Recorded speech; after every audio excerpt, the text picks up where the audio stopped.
What's up, No Load Time? Joel here. Glad to be with you for this quick review on Indiana Jones and the Dial of Destiny, the fifth film in the Indiana Jones franchise.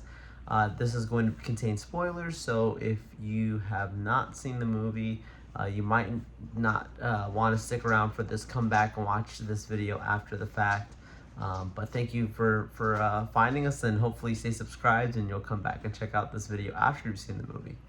Alright, we're diving in, talking spoilers. You've been warned. Let's go.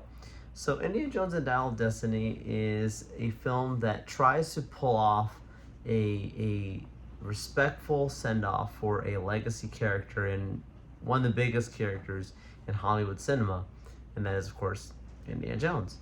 And Harrison Ford coming back is just wonderful to see, obviously. There's been this concern that when Disney bought Lucasfilm, maybe they would come in and say, let's just reboot the whole thing and bring in a new actor. And it kind of feels inevitable to some extent that that's going to happen. But considering how Indiana Jones 4, the Crystal Skull, that did not really hit off well at all for fans. I understand the attempt to say, let's make sure that's not the last film with Harrison. Let's bring him back and let him have a real send-off. And that's the intent behind this movie. Now, a lot of people going into this just because of the history around Lucasfilm in recent, cinema has not been as great under the leadership of Kathleen Kennedy. There's been very questionable decisions. Some people love it, some people don't. It's been more divisive than anything else. And so I think some people went into this movie carrying that judgment beforehand. And I'm one of those people who like to give things a chance, and I knew I'd give this movie a chance, and I didn't want to judge it before going into it. I really stayed away from spoilers or any type of impressions that people were giving, because I knew I was going to see the movie and I wanted to experience it for myself.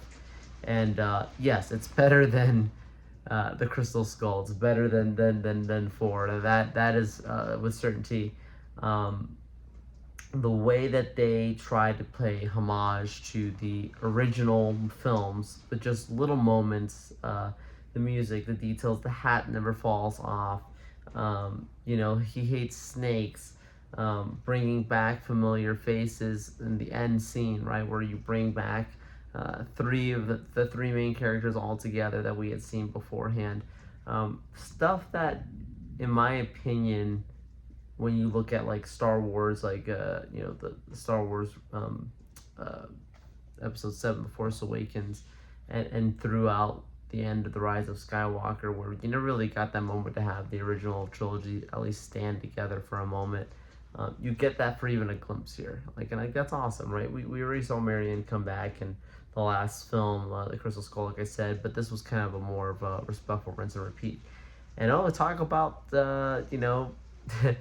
washing away the past. So, was it Mutt, I want to say is the name of the character that is the son of Indiana Jones in Crystal Skull, Shia LaBeouf's character, sorry guys. That obviously a lot of fans found very, very problematic and just did not love it, and I completely understand it. And so they just said, we're gonna kill the character. And that felt like something that most fans would be like, yes, he does not exist, he's not back, that's great. But yet they wrote it in a way that it actually feels very dark, and it's something that really haunted and made Indy more depressed in his final years. And yeah, he's an older guy. He's seen a lot of things, and he's just trying to lay low and retire. You see at the end of this film, but the past still catches up, and it's one of those films that reminded me definitely of Logan, considering that the director is the director of Logan, of trying to say like somebody who's feels like they're a little bit out of time and they just want to find peace, and they want to find peace at last, but they just feel like they're not ever finding it. Things have always just gotten worse and worse. So he has this moment where when you get to the end of the movie, it's like he just wants to just die. He's like, I've been shot, I just want to die. And I'm so glad that they did not go the route of saying, well, we're just going to kill Harrison Ford's Indiana Jones off. I'm so glad they didn't go that way. I'm so glad that they made sure that he gets to see Marianne, he gets to give her a hug, and they get to, spend the rest of their time together rekindling their relationship that we can tell was obviously not well where it left off before. Talk about the problems of the film. So the pacing is probably the biggest problem I had with the film. It feels very sluggish at times. It's 2.5 hours, a little over two, I think like 2 hours and 34 minutes, something like that. But it does feel really long. It does feel like it's a little slow at moments.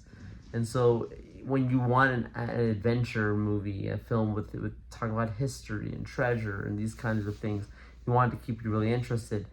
And I'm not saying that any of the moments were unnecessary. It just felt elongated. And I just think that they could have found a way maybe to have shortened the film a little bit, maybe clean it up, make it a little more precise, would have been really nice. The action sequences is what helps keep the pacing of the film. There's a lot of chasing scenes that you get throughout the film, and just just overall action sequences that try to help keep the film paced. But I do think that it still struggled with overall just pacing. It could have maybe edited down just a little bit, but that's just my personal opinion. And the other thing is the dial itself. Like, between the last film and this film, like one of the weaker MacGuffins in the Indiana Jones worlds. I understand why they did what they did, and part of me wonders if using a dial is something that they want to set up for future films, where it's like, oh, you can travel time now. I mean, we've seen it with Marvel, we've seen it with other things. When you introduce time travel, like, that can get very shady, and can go really good, can go really bad. So I don't know. That's just a thought of mine right away. I was like, is this a setup to maybe say at some point, oh look, Indiana Jones can time travel and reset things and reset timelines or change. I don't know. That's just a thought. Don't really know much more beyond that. But then, just like overall the history even behind it, it would have been nice to have been like a lot more. It felt like it was more fantasy history, which, yes, it's always been a part of Indiana Jones. But there wasn't as much, like, I don't know, breaking down full on like historical importance and significance. It's really just more so felt like Indiana Jones was just a protector of history, which I love. He's always been that way, and just saying, like, we just need to get these artifacts back to museums versus people just trying to make money. So that's like a little bit of like the preachy part, which has always been a part of Indiana Jones anyways to begin with.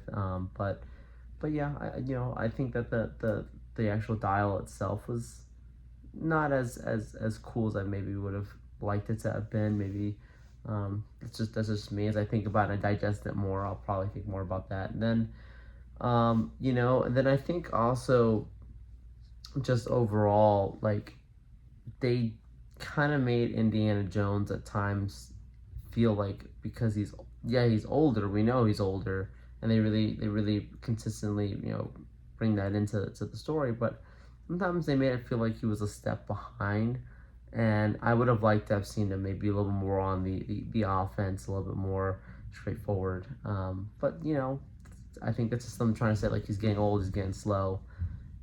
That's just me. Anyways, overall, when I think about the film, I can't say that I hated this. I think that it was, for what it is, I do think it's an honorable send-off. I don't think it was dishonorable at all. It just wasn't as exciting as maybe I would have liked it to have been. But yeah, that's just, I think there are going to be many people who are going to have very split reactions. I already know on the No Load Time Twitter account, we've got a poll up, and most of the reactions are extremely split. I mean, people who love this movie think it's a great movie. There's people who just didn't like it at all, and I think that's very akin to just the overall sentiment. It's very, very mixed bag.